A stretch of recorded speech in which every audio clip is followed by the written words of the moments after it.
тук сме, не натърси, не натърси. Къде сте ме? Не сме се загубили, Мали, тук сме. Я да ва видя, ага. Тук сте, тук. Мали, тук. Ма свършете ли работа, дет ви казах? Упрели сме се, Мали, упрели. Аз ще седна малко, защото много се уморих, ни одени на църква. И се връщам. Вие приготвихте ли боговиците, всичко, каквото ви казах? Ами, Мали, ние бяхме на църква. Щях да пазим тайна, ама ади да ти открием тайната. Ми не ва видях, аз Додахме и веднага се върнахме. Ние изчакахме службата да свърши, защото имаме много работа. Нали съм стара, не виждам. Боговиците вече са в пища, няма страх. Няма да притесняваш, Маля. Добре, Всичко е айде, наред. щом са готови, че мъжете искат да тръгнат по-рано. Колкото и по-рано, толкова по-добре. Защото да няма много хора в пътя, че има и лоши очи. Много сте хубави применени. Ами приготвихте ли? Ох, да седна, аз много се уморих. Приготвихте ли китките за кълбаците на мъжете? Василки, ще накичиш кълбаците. Ами за питката, за добитъка, за всичко. Его, Маля, всичко е готово. Сега вземи Василки, накичи. Ама накичете мене, нищо, че съм стара. Мене се ма забравяте, значи. Тъй накичете ма, да съм хубава и аз. Примениш с хубави дрехи, закичваш една китка на чембера си и чакаш и тати с запалена свещ.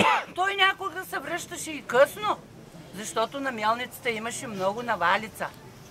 Пък ние подскачаме и чакаме да дойде тати да донесе брашно и да му меси мама пита.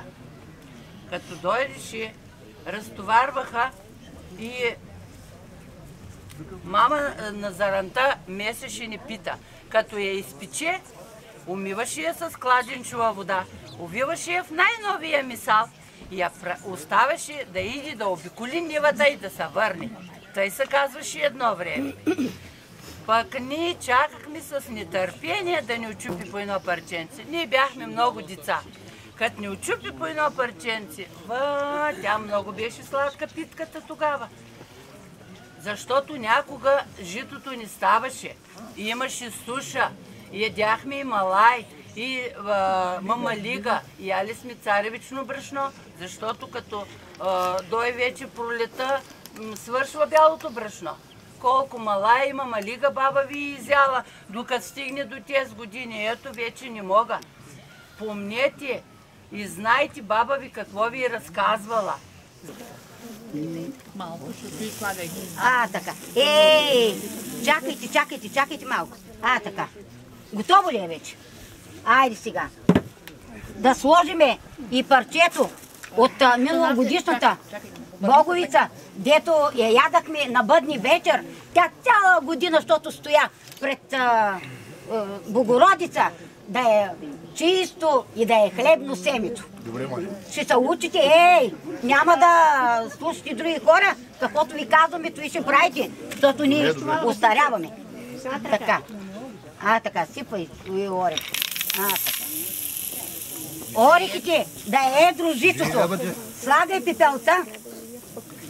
пепелта, да е чисто, да няма главня. И чесъна. За уръдие, да го чесат нивата. Дай да вържим чувалите сега. Сега вързвайте чувалите. Василке, айта и китката да не забравиш, Маля. Вържете чувала с червения конец. Така. Тъй. Чесат нивата. Класа. Ами кваса. Сложахме го, Маля. Сложахме го парчето. Ами аз да не се обаждам, нали съм свикърва, какво да правя? Да. Герге, искам да разбера, като отивате на нивата, ще вземете ли Иванко с вас? Ще го вземе Маля през година да се учи. Ма как няма да го вземете? И аз вземете го детето, то да се учи как се оре, да свиква с земята от малък, как се сее. Трябва да знае. Василке, я му дай турбичката да му сложим. Танасе, я му служете малко зърно, пък ти вземи китка сложи и червения конец. Така, добре. Дайте му турбичката си я вземи. Айде, Ванко. Така, ето го е, моето внуче е готово. Голям свят ще стане той, ще замества дядо си.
мъжка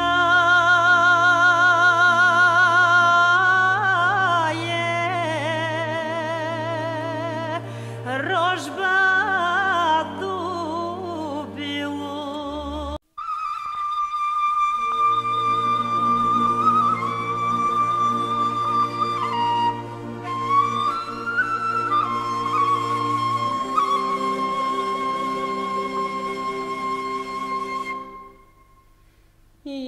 Есен са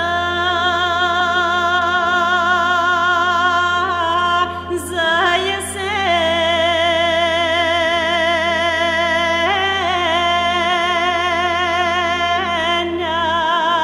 есенява, жълтия са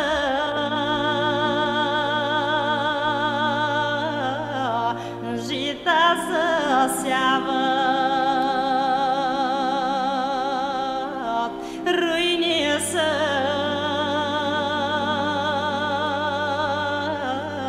Вина наливат, момци за моми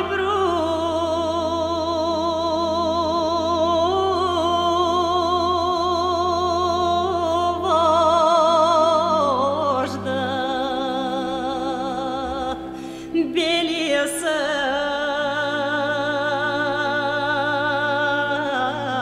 моми годяват, проводи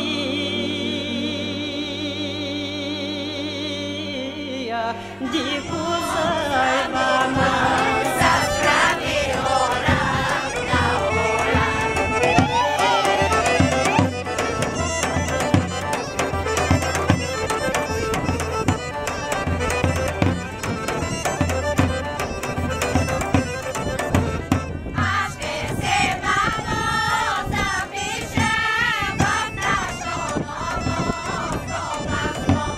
Traktorista młoda stana.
Cima